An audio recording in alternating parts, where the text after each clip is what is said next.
नाज़रीन, सखर जे C section थाणे जी हद में नौजवान हमला नारी फौत थी वई आहे। वालदेन मुड़स ते क़त्ल जो इल्ज़ाम हयो आहे। इन हवाले सां वधीक तफ़सील ॿुधाइण जे लाइ असां राब्तो कयो आहे मेहरान टीवी जे रिपोर्टर फरीद सोमरो सां। जी फरीद, तफ़सीलन खां आगाह कजो। जी, सखर सी सेक्शन थाणे जी हद पुराणे सखर में नारी साजिता जंहिंजी उमिरि 22 खां 25 साल ॿुधाई पई वञे, उहा हमला हुई। उहा जेका आहे पुरसार नमूने क़तल थी वई आहे। जंहिंखां पोइ जेको आहे उनजे मुड़ुस उनजे वालदेन खे फ़ोन करे ॿुधायो त जेको आहे तव्हांजी छोकिरी जेको आहे उहा धीअ फौत थी वई आहे।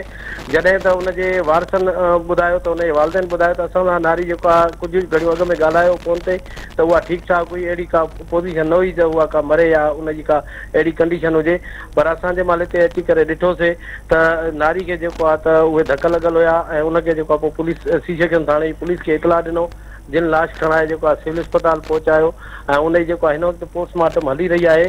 त पुलिस जो मुखबियो आहे जेको नज़ीर मंगी आहे एस एच ओ, उन ॿुधायो त असां जेको आहे त नारी जे ससु ऐं सहुरे खे जेको आहे हिरासत में वरिता आहे। हुनजे वालदेन हुन ते इल्ज़ाम हुया त मुड़ुस हिनखे तशदुद करे मारियो आहे। जॾहिं त मुड़ुस हिन जो काशिफ़ जेको आहे उहो सरकारी मुलाज़िम आहे ऐं उहो जेको आहे हिन वक़्तु ताईं पाण ग़ाइबु आहे।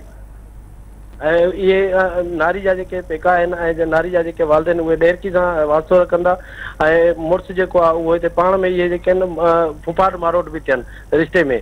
पर हिन वक़्तु ताईं जेको आहे एस एच ओ जो ऐं पुलिस जो इहो ई मौक़िफ़ आहे त पोस्टमार्टम रिपोर्ट खां पोइ हतमी कुझु ॿुधाए सघूं था त हिते जेको आहे छोकिरी खे क़तल कयो वियो आहे नारी खे, या जेको आहे त उहा किरण सबबु जेको आहे फौत थी वई आहे।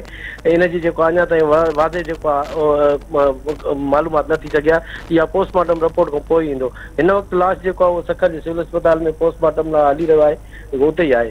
जी फरीद, तव्हांजी महिरबानी।